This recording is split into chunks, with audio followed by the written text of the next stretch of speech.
Hey there, everyone.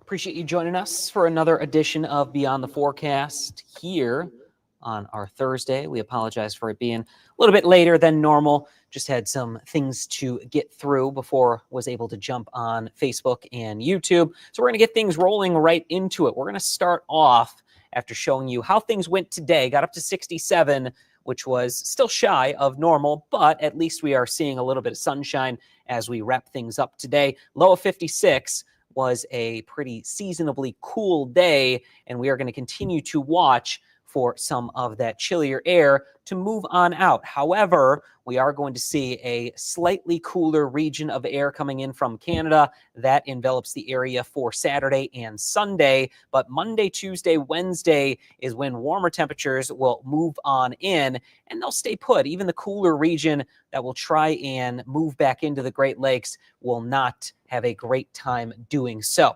We added a new tornado to our total today, and this was from the May 15th, May 16 storms. So they actually went back, looked at damage, and looked at radar. They analyzed both, connected both, and found that a tornado did occur in Saginaw County. And we'll show you that here in a moment, where that actually happened, the time and the strength of that tornado. So where we are at now for 2025 tornadoes is 28 officially. That puts us at number 7 for the most tornadoes in the state of Michigan in recorded history. The one that came out today, it was for May 16th, but it was officially approved and sent out to the media from the National Weather Service today. It was an EF0 tornado that happened in Layton's Corners. So just outside of Chesaning and Montrose, south of M57, that tornado touched down at 12:11 a.m. and it lifted at 12:14 a.m. with 80-mile-per-hour winds. What we are seeing right now, no tornadoes that occurred, but we did have some rain showers and still do have a couple showers out there currently. One that is moving into the Flint area. You can see right over downtown Belsay, across Interstate 69, Grand Blanc, Atlas. You'll probably get in on a little bit of this light rainfall. Then we have a steadier shower just to the south of Saginaw that includes Spalding, Bridgeport, Foster's. It's going to roll right along Interstate 75. I'll show you the motion here.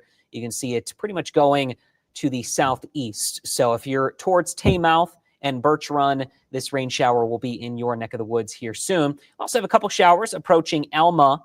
This is going to continue into the city of Alma, includes Wheeler, down through Ithaca, Lakefield, and Ashley, eventually going to see some of that light rain. And the last stop with a few of these rain showers, Bad Axe, Ubly. It will move in towards Paris, Minden, Delaware, just to the north of Argyle. But Minden, Delaware, Paris, you have the opportunity at a few of those light showers here this evening.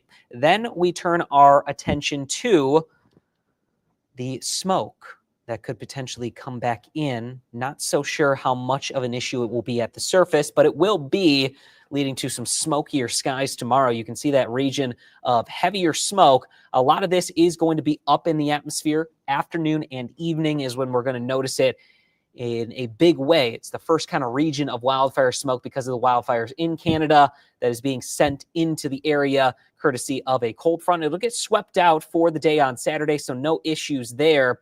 But it's Friday afternoon and evening that will notice it and could lead to some moderate air quality issues for Friday afternoon and evening here at the surface. One thing that'll happen tonight as skies clear on out is a minor geomagnetic storm. So the aurora forecast is there for potentially some on the horizon. You'll have to look low on the horizon, look off to the north.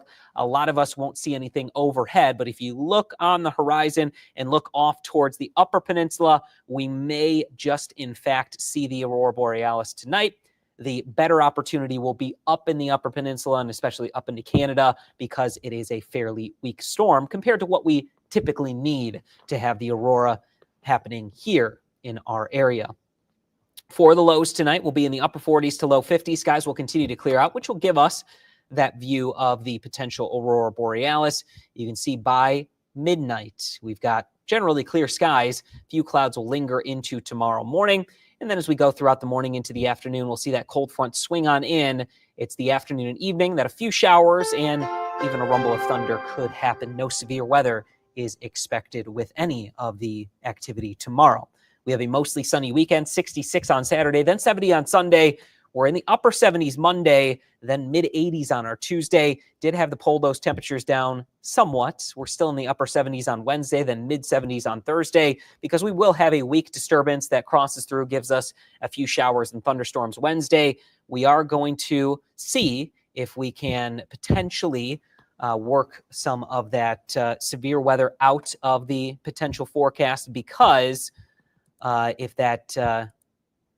those thunderstorms come on through, we are going to potentially have the opportunity at some severe weather if it happens later on in the day. So we are going to watch this very closely on Wednesday.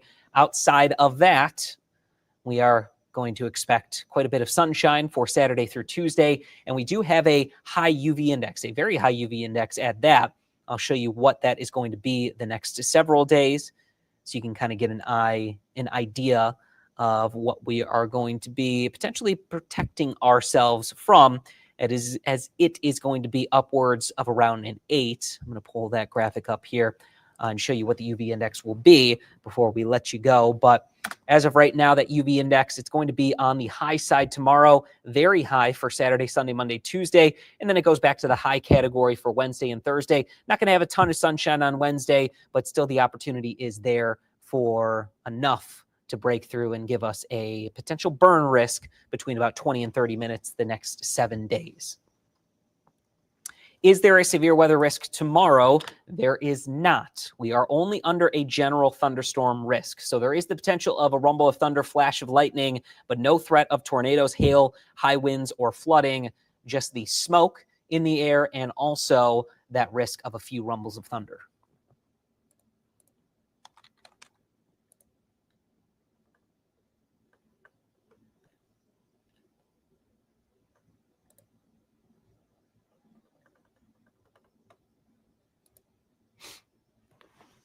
Outside of that, I'll put the 7-day forecast back on, and we'll leave you with this for a little bit more time before we end the stream.